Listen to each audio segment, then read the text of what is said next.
Everything was going pretty well until they closed the plant. Long story short, I ended up here in Florida and struggled through a couple positions. Never really landed on my feet after that. And seemed like I was just kind of stuck in an endless cycle of not going anywhere, not doing what I wanted to do, and attempts to fix that just so we're not going anywhere. So finally learned a lot about networking and persistence, and finally landed the position that I think is going to be a great fit going forward. Looking forward to getting started. Networking and persistence. Some of my favorite words, man, that you forgot to say is you worked for Honeywell for 15 years before it shut down, right? What problems were you having though after that last job? Like, why couldn't you get back to a job like Honeywell? Was it not getting on interviews? Was it not doing the interview right? What was it for you? Like, why did you think you needed help, right?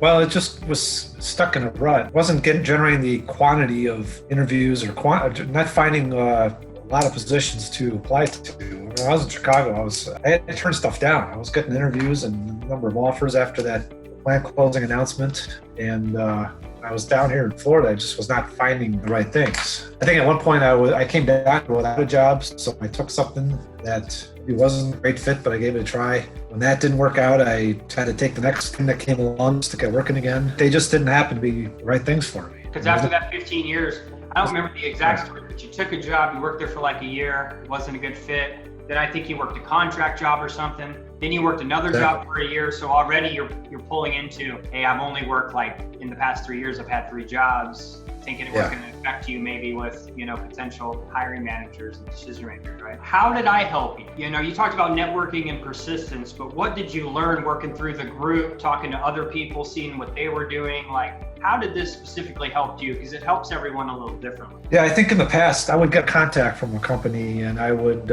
send an email or whatever. If I wouldn't hear back, I'd kind of just give up, and maybe a second one, but I certainly wouldn't keep trying and with the understanding that people are busy and sometimes stuff gets forgotten. There's a lot of reasons why people may not respond right away. I didn't know enough to just keep at it and then keep trying to develop new contacts. Just waiting on people to come to me with the stuff. In this case, I learned that if you want something, you got to go out and get it. I learned how to make contacts. You can't be afraid to send emails. You can't be afraid to reach out to somebody who may be able to help you. And then learning how to use LinkedIn. I'd been on LinkedIn for a long time and just connected with people and liked a few things, but never posted, never commented. And once you learn the power of that, you start getting going with that, it really is really beneficial. And a couple things, man. Strangers, don't forget this. Strangers have everything that you want, right? So many people are afraid of them. And that analogy for people who rewatch this, I always use the analogy, you said people are busy, right? I say it all the time in our course. How many times has your wife or spouse or significant other said, hey, I need you to do this, and you forgot about it? I'm like, how many times have they told you twice and you forgot? Me? And I'm like, that's your significant other, right? So we know people are busy, so we have to keep following up. What advice do you have for someone watching this video? Because people might watch this when they were at where you were at. I'd say when in the endless cycle of applying and not getting anywhere and starting to get really frustrated with the whole process. I agreed to move to Florida because I had a connection at Lockheed.